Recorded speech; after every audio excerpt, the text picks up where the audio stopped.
मैं भी जागना चाहती हूँ, आप भी जागिए। आप सभी को आज बृहस्पतिवार का दिन है। आज हम उपनिषदों का अध्ययन करते हैं। अभी तक हम मुंडकोपनिषद में का अध्ययन कर रहे हैं। मुंडकोपनिषद में जो सारे हम लोग कर चुके हैं। अब हमारा जो है आज जो हमें पढ़ना है वो तृतीय मुंडक का द्वितीय खंड हमें पढ़ना है, जो अंतिम खंड भी होगा मुंडकोपनिषद का। आज मुंडकोपनिषद हमारा समाप्त हो जाएगा।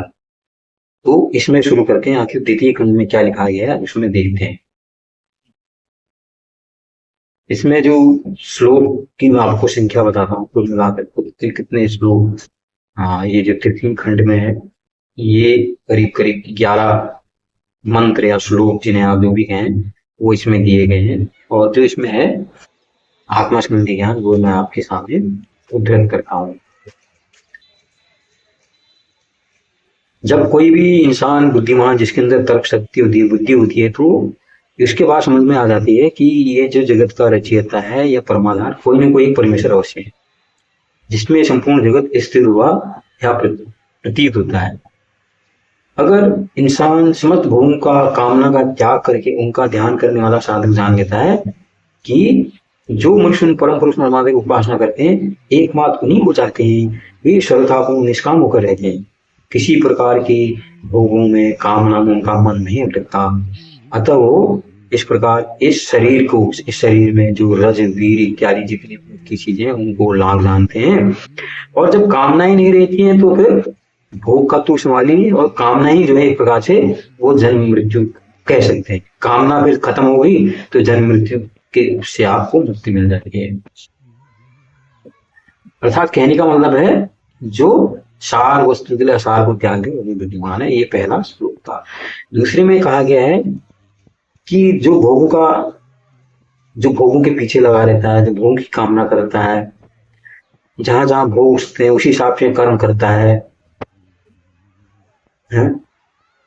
ऐसे लोग भी होते हैं। लेकिन जो भगवान को चाहने वाले, भगवान के प्रेम पूर्ण काम हो गए, वो इस जगत के भोगों से उब गए, उनके अंतरात्मा में, उनके अंतकरण में समस्त कामनाएं शरीर में ही विलीन हो जाते हैं। फिर वो इंद्रियों से नहीं चलता, उसको पता लगता है ये तो एक भ्रम है, ये कभी टूटने वाला नहीं। ये कामनाएं हमेशा किसी भी चीज को आप देखो, आप एक चीज आज खा रहे हो तो फिर आपको कल को तृप्ति होगी ऐसा नहीं, आप नहीं चीखता है कोई। अगर आप ऐसे स्त्री पुरुष संबंध में देखो, आप एक से मन जुट जाए, ये हो नहीं सकता।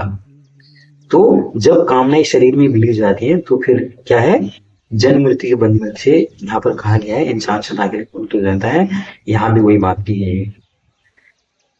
तीसरे मंत्र में जो व्याख्या उसमें कहा गया है, इसमें कहा गया है परमात्मा न तो उनको मिलते हैं जो शास्त्रों को पढ़ सुनकर लच्छेदार भाषण, बढ़िया मीठी चीनी चुकड़ी भाषण में परमात्मा के तत्व का नाना प्रकार से वर्णन देते हैं। अरे ये भगवान वो, मैंने ये देखा, मैंने जो कहते हैं उनको भी नहीं मिलते। न उन तुर्कशील तर्क जो करते हैं बुद्धिमान मनुष्य उनको मिलते हैं। जो उनको अहंकार हो गया कि मैं सबसे बड़ा हूं, मैंने तर्क से सब कुछ समझ लिया है, उनको भी नहीं मिलते हैं।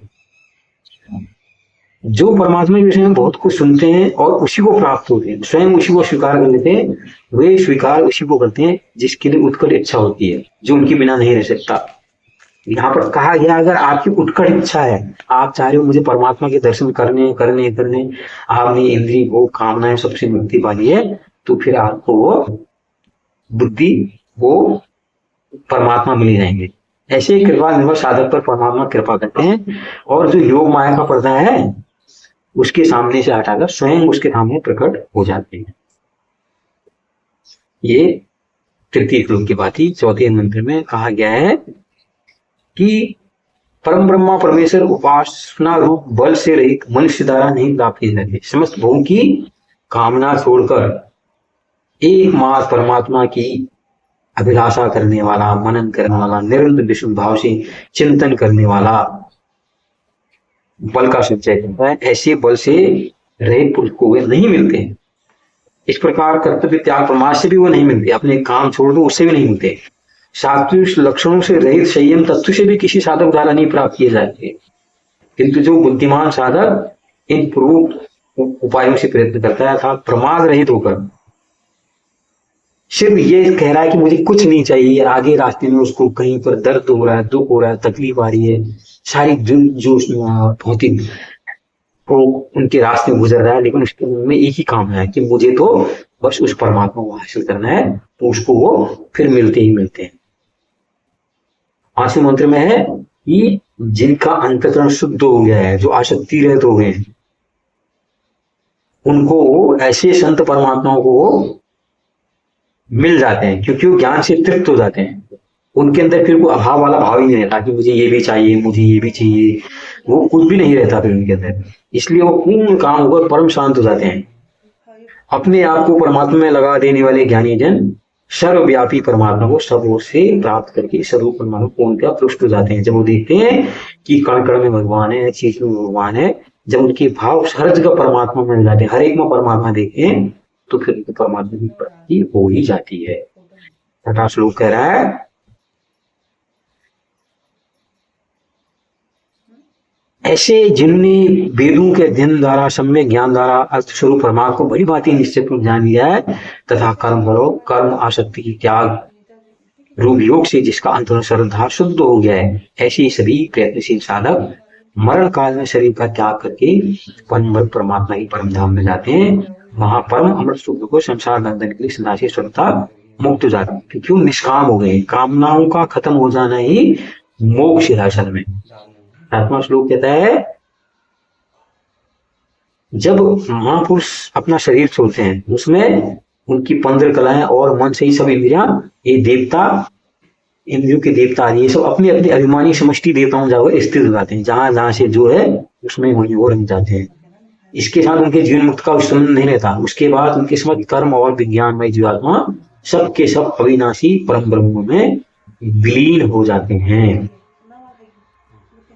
किस तरह से विलीन होते हैं इसकी जिज्ञासा में यहाँ पर लिखा गया है 8वें श्लोक में। जैसे सारी नदियां बहते हुए अंत में सागर में मिल जाती हैं, वैसे ही ज्ञानी महापुरुष नाम रूप से रहित होकर, फिर उनको कोई लालसा नहीं है, वो फिर परमात्मा में मिल जाते हैं, विलीन हो जाते हैं। 9वां जो श्लोक कह रहा है, यह बात सही है कि कोई भी उस परम ब्रह्मा परमात्मा को जान लेता है, वह ब्रह्मा ही हो जाता है। हम लोग उसी के तो अंश हैं, हमारे अंदर कहते हैं ना उसी का अंश है। ये अंश नहीं था, सूक्ष्म रूप में वो अंश हमारे अंदर में, फिर उस स्थूल ब्रह्म में उसका मिलन हो जाता है, तो ब्रह्म ही तो बन गया। उसकी कुल मर्था उसकी संतान में कोई भी मनुष्य ब्रह्म को न जानने वाला नहीं था। सब प्रकार के शोक और चिंताओं से श्रद्धा पार हो जाता है, संपूर्ण पाप सुंदर शुद्धता तर जाता है। हृदय में स्थित सब प्रकार के संचय, देहाभिमान, विषयाशक्ति के श्रद्धा छोड़कर वो अमर हो जाता है। फिर आगे वही बात आ गई, फिर वो निष्काम हो गया है। जो निष्काम हो गया है उसको ही वो जन्म बनने से मुक्त हो गया है।